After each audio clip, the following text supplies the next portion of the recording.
कैसे हैं आप सब। आशा करता हूँ आप सब अच्छे होंगे, स्वस्थ होंगे, तंदुरुस्त होंगे और साथ ही साथ स्वागत करता हूँ आपके अपने यूट्यूब चैनल जी के अभ्यास पे। आज से हम लोग एक नई पहल की शुरुआत करेंगे जिसमें हमने विभिन्न प्रतियोगी परीक्षाओं में पूछे गए प्रश्नों को एक जगह संग्रहित करके आपको टॉपिक वाइज देने का प्रयास किया है। आशा करता हूँ हमारा ये प्रयास आपको पसंद आएगा। तो इसी पहल में आज का जो हमारा पहला चैप्टर है वो इतिहास से संबंधित है और इतिहास का एक प्रमुख चैप्टर है बौद्ध धर्म। तो शुरू करते हैं आज का हमारा पहला सेशन और इस सेशन में हम देखेंगे बौद्ध धर्म से संबंधित प्रश्नों की श्रृंखला। तो चलिए शुरू करते हैं आज का पहला प्रश्न। बौद्ध धर्म से है, जैसा कि मैंने आपको बताया, शायद आपको पसंद आए। तो पहला प्रश्न, गौतम बुद्ध का जन्म कब हुआ था? तो गौतम बुद्ध का जो जन्म हुआ था ये हुआ 563 ईसा पूर्व में हुआ था। कहाँ पे हुआ था? लुम्बिनी नामक स्थान में, जो कि वर्तमान नेपाल में पड़ता है। नेक्स्ट प्रश्न को देखते हैं। बुद्ध के जीवन की किस घटना को महाविनिष्क्रमण के रूप में जाना जाता है? तो बुद्ध के जीवन की गृह त्याग, यानी बुद्ध के द्वारा जो घर का त्याग किया गया था, उन्होंने जो घर को छोड़ा था, तो इस घटना को, उनके गृह त्याग की घटना को महाविनिष्क्रमण कहते हैं। तो इस तरह से हमारा कौन सा उत्तर सही हो जाता? Option number C. Gautam Buddha की माँ किस वंश से संबंधित थी? तो गौतम बुद्ध की माँ जो थी वो कोलिय वंश से संबंधित थी और गौतम बुद्ध की माँ का नाम क्या था? महामाया देवी। और उनका संबंध किस वंश से था? कोलिय वंश से था। वहीं पे अगर मैं बात करूं गौतम बुद्ध के पिता का, तो वो थे शाक्य वंश से और वो थे शाक्य वंश के मुखिया थे। तो इस तरह से गौतम बुद्ध का भी संबंध किस वंश से हो जाता है? शाक्य वंश से हो जाता है। अगले प्रश्न को देखते हैं। बुद्ध का जन्म हुआ था, तो भगवान बुद्ध का जन्म कहाँ पे हुआ था? तो जैसा कि आपको मैंने अभी बताया था, भगवान बुद्ध का जो जन्म हुआ था वो लुम्बिनी में हुआ था। कब हुआ था? 563 ईसा पूर्व में हुआ था। अगले प्रश्न को देखते हैं। निम्न में से कौन सा नाम बुद्ध का दूसरा नाम है? तो ये पूछा जा रहा है प्रश्न में कि भगवान बुद्ध का दूसरा नाम कौन है? तो इन तीनों में से भगवान बुद्ध का दूसरा नाम कौन है? तो हम लोगों को पता है कि भगवान बुद्ध के बचपन का नाम क्या था? सिद्धार्थ था और उन्हें शाक्य मुनि भी कहा जाता था। तो इस तरह से हमारे इन तीनों ऑप्शन में ये सारे ऑप्शन नहीं हैं, तो इस तरह से हमारा कौन सा उत्तर सही हो जाएगा? Option number D. निम्नलिखित में से कौन सा अभिलेख इस परंपरा की पुष्टि करता है कि गौतम बुद्ध का जन्म लुम्बिनी में हुआ था? तो अशोक का कौन सा अभिलेख इस परंपरा की पुष्टि करता है कि गौतम बुद्ध का जन्म लुम्बिनी में हुआ था? तो ये जो करता है ये रोमनदेई अभिलेख है। अशोक के द्वारा बनवाया गया एक अभिलेख है रोमनदेई। इसमें इस बात का जिक्र किया गया है कि भगवान बुद्ध का जो जन्म हुआ था वो कहाँ पे हुआ? रोमनदेई में हुआ था। और रोमनदेई अभिलेख जो है ये सबसे छोटा अभिलेख भी है, ठीक है। और इसमें क्या किया गया था? इसमें किया गया था भगवान बुद्ध का जन्म हुआ था लुम्बिनी में, इसलिए इस रोमनदेई अभिलेख में वहाँ के लोगों को कर की छूट के बारे में भी बताया गया है। अगले प्रश्न को देखते हैं। निम्नलिखित में किस राजा के एक अभिलेख से सूचना मिलती है कि शाक्य मुनि बुद्ध का जन्म लुम्बिनी में हुआ था? तो जैसा कि आपने अभी ऊपर के प्रश्न में देखा है, किस राजा के अभिलेख से मिलता है? तो अशोक के अभिलेख से। कौन सा अभिलेख है? रोमनदेई अभिलेख। महात्मा बुद्ध का महापरिनिर्वाण कहाँ हुआ था? तो महात्मा बुद्ध जो थे उनका महापरिनिर्वाण जो हुआ था वो हुआ कुशीनगर में। महापरिनिर्वाण का अर्थ हुआ उनकी मृत्यु हुई। कहाँ पे हुई? कुशीनगर में हुई थी।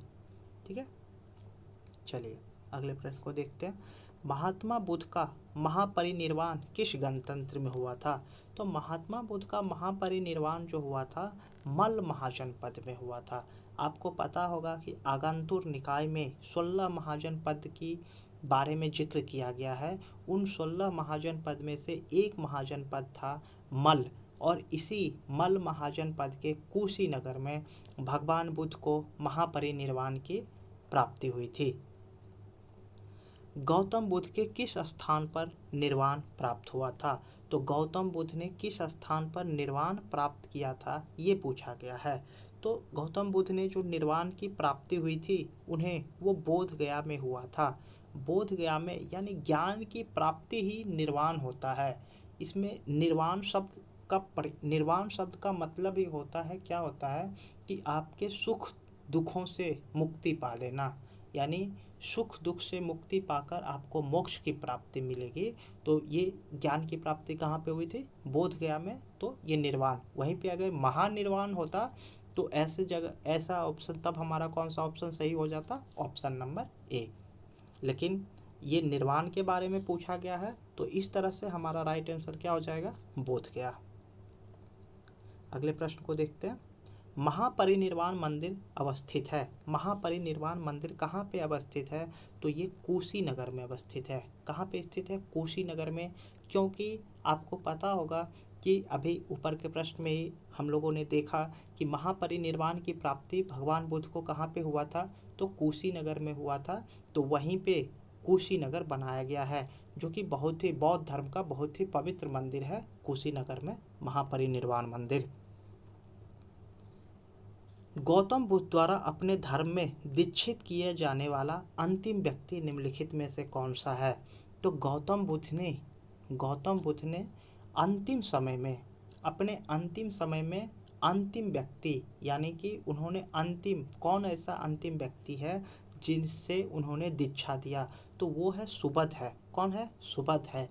भगवान बुद्ध जब कुशीनगर में थे, जब उन्हें महानिर्वाण की प्राप्ति हुई कुशीनगर में, तो महानिर्वाण की प्राप्ति से पहले उन्होंने सुबध नामक व्यक्ति को अंतिम दीक्षा दिया था। इस तरह से हमारा सही उत्तर क्या हो जाएगा? D number. अगले प्रश्न को देखिए। बुद्ध ने अपने जीवन की अंतिम वर्षा ऋतु कहाँ पे बिताई? तो बुद्ध ने अपने जीवन की अंतिम वर्षा ऋतु जो है वैशाली में बिताया था। कहाँ पे बिताया था? वैशाली में। 14 नंबर प्रश्न को देखिए, आपके सामने है। निम्नलिखित में कौन सा बौद्ध मत निर्वाण की अवधारणा की सर्वश्रेष्ठ व्याख्या करता है? तो कौन सा बौद्ध मत है जो निर्वाण की अवधारणा का सर्वश्रेष्ठ व्याख्या करता है? तो इसका सही आंसर क्या हो जाएगा? ए, तृष्णा रूपी अग्नि का शमन। क्या? तृष्णा रूपी अग्नि का शमन। अग्नि का मतलब क्या हुआ? क्रोध होता है। तृष्णा यानी आपके अंदर की जो है मोह है, माया है, क्रोध है, उन सबों से आप मुक्ति पालोगे। इसी का मतलब क्या हो जाएगा? आपको निर्वाण की प्राप्ति हो जाएगी। ठीक है, तो इस तरह से हमारा सही उत्तर क्या हो जाएगा? ए नंबर, तृष्णा रूपी अग्नि का शमन। अलार कलाम कौन थे? तो अलार कलाम थे, ये बुद्ध भगवान के गुरु थे। भगवान बुद्ध के क्या थे? गुरु थे अलार कलाम।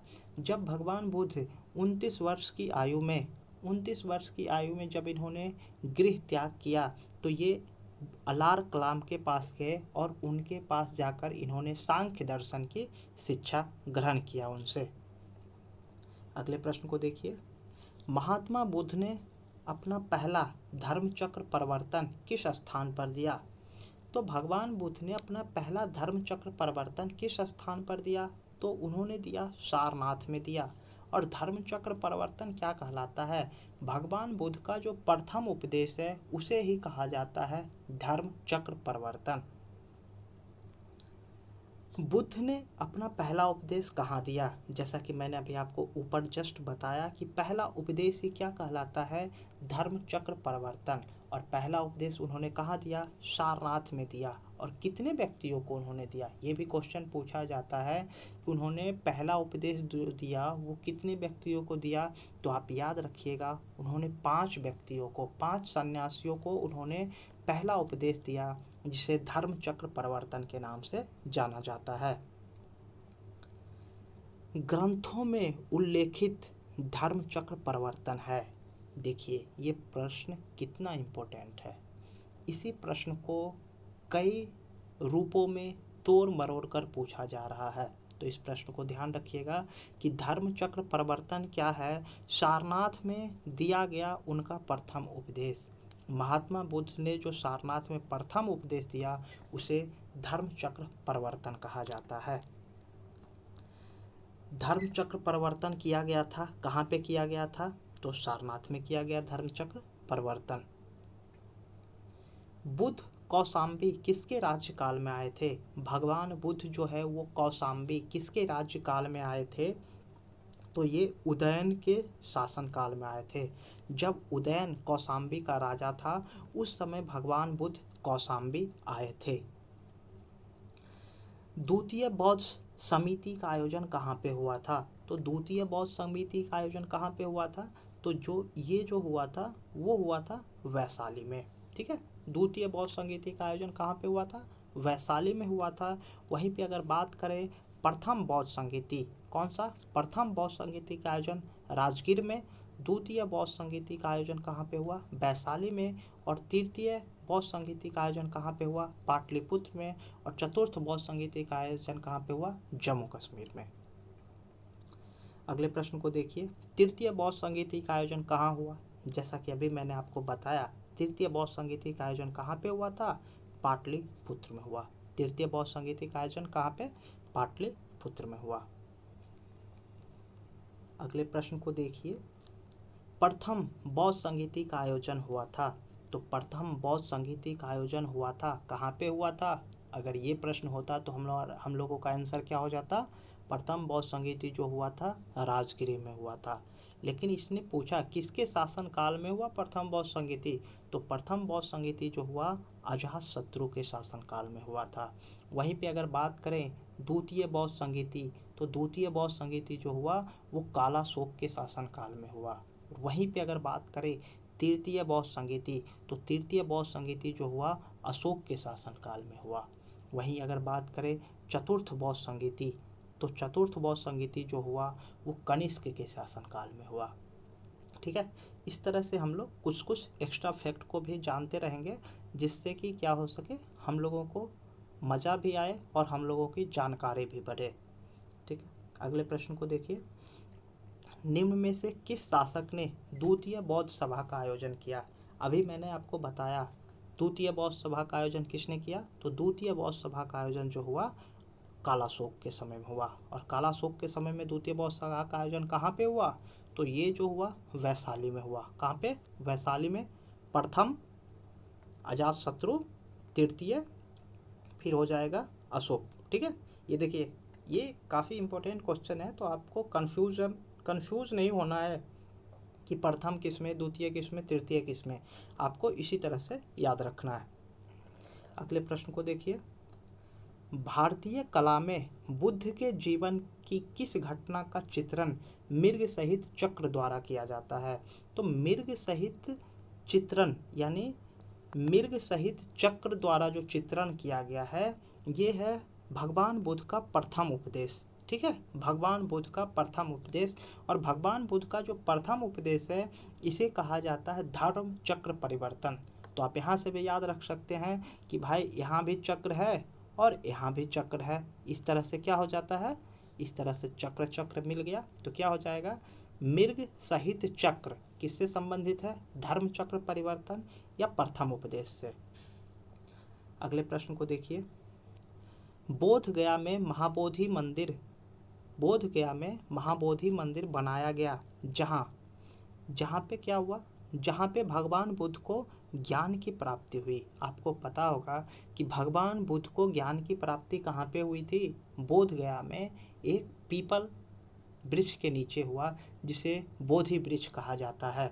और वहीं पे क्या बना दिया गया, महाबोधि मंदिर बनाया गया। तो गौतम बुद्ध को जहाँ पे ज्ञान की प्राप्ति हुई वहीं महाबोधि मंदिर बनाया गया। ठीक है, चलिए। बोध गया में बोधि वृक्ष अपने वंश की इस पीढ़ी का है, किस पीढ़ी का है? तो ये जो हो जाता है ये पंचम पीढ़ी का है। कौन से पीढ़ी का? पंचम पीढ़ी का है। क्योंकि जो वास्तविक बोधि वृक्ष था, जो वास्तविक पीपल का पेड़ था, जहाँ पे भगवान, जिस वृक्ष के नीचे भगवान बुद्ध को ज्ञान की प्राप्ति हुई थी, उसको सम्राट शशांक ने क्या करा? नष्ट करवा दिया। फिर जाकर हमारे पुरातात्विक सर्वेक्षण विभाग के जो जनक कहलाते हैं, भारत के पुरातात्विक विभाग के जो जनक कहलाते हैं, वो कौन कहलाते हैं? Alexander Cunningham.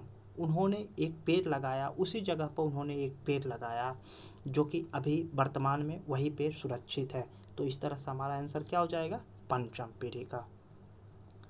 बुद्ध के उपदेश किससे संबंधित है? तो बुद्ध का जो उपदेश है ना, वो आचरण की शुद्धता व पवित्रता से संबंधित है।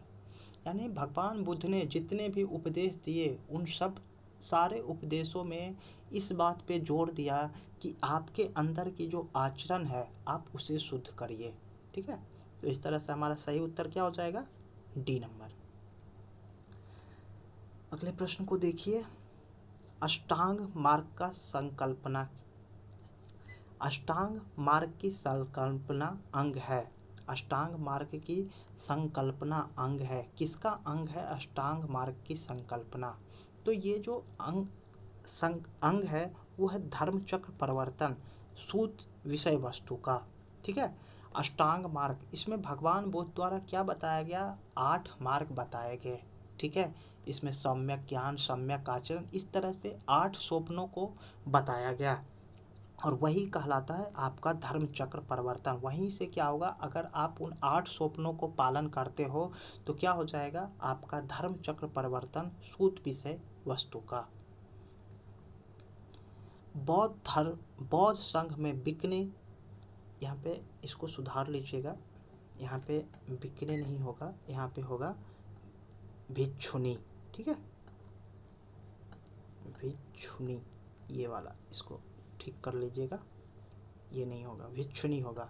यानी बौद्ध संघ में भिक्षुनी के रूप में स्त्रियों की प्रवेश की अनुमति बुद्ध द्वारा दी गई। यानी शुरुआत में क्या था? भगवान बुद्ध ने स्त्रियों को भिक्षुनी संघ में प्रवेश की अनुमति नहीं दिया था। ठीक है, लेकिन उन्होंने दिया। कहाँ पे दिया? वैशाली में। उनका एक प्रिय शिष्य था जिसका नाम था आनंद था। उनकी सलाह को मानते हुए भगवान बुद्ध ने वैशाली में, ठीक है, वैशाली में भिक्षुनी में स्त्रियों को शामिल करने की अनुमति दे दी। और प्रथम भिक्षुनी जो थी वो थी, कौन थी? गौतमी। ठीक है, कौन थी? गौतमी थी। बौद्ध धर्म का त्रिरत्न का क्या अभिप्राय है? तो बुद्ध धर्म के त्रिरत्न का अभिप्राय क्या है? तो बुद्ध धर्म के त्रिरत्न का अभिप्राय है बुद्ध, धम्म, संघ। यानी कि आपने सुना होगा बुद्धम शरणम गच्छामि, धम्मम शरणम गच्छामि, संघम शरणम गच्छामि। यानी क्या अर्थ है? आप बुद्ध की शरण में जाओ, नहीं तो धम्म की शरण में जाओ, नहीं तो संघ की शरण में जाओ। यानी अगर भगवान बुद्ध हैं तो उनकी शरण में जाओ, नहीं तो धम्म का मतलब होता है भगवान बुद्ध ने जो उपदेश दिए, उनके उपदेशों का जो संकलन है उसकी शरण में आप जाओ। और संघ, ये जो भिक्षुनी संघ है, बौद्ध संघ है, उसकी शरण में जाओ। तो बौद्ध धर्म के त्रिरत्न का अभिप्राय क्या हो जाता है? बुद्ध, धम्म, संघ। अगले प्रश्न को देखिए। विश्व का सबसे ऊंचा कहा जाने वाला शांति स्तूप बिहार में कहाँ है? तो ये बिहार के राजगीर में है। ठीक है, कहाँ पे? बिहार के राजगीर में। और इसकी ऊंचाई जो है लगभग 400 फीट के बराबर है। कितनी है? 400 फीट है। ठीक है, तो इस तरह से हमारा आज का ये सेशन यहीं पे समाप्त होता है। आशा करता हूँ आपको ये वीडियो अच्छी लगी होगी। तो जैसा कि हमने एक नई पहल की शुरुआत की है, आप भी एक नई पहल की शुरुआत कर सकते हो। और आप भी अपने 3 दोस्तों को इसे शेयर करिए और उनसे बोलिए कि वो भी अपने 3 दोस्तों को शेयर करिए। और इसी तरह एक अच्छाई की चेन हम लोग बना सकते हैं। तो चलिए मिलते हैं कल फिर से एक नए वीडियो के साथ, कुछ नए प्रश्नों के साथ, कुछ नए जोश के साथ। तो तब तक के लिए अलविदा चाहूँगा आपसे। जय हिंद।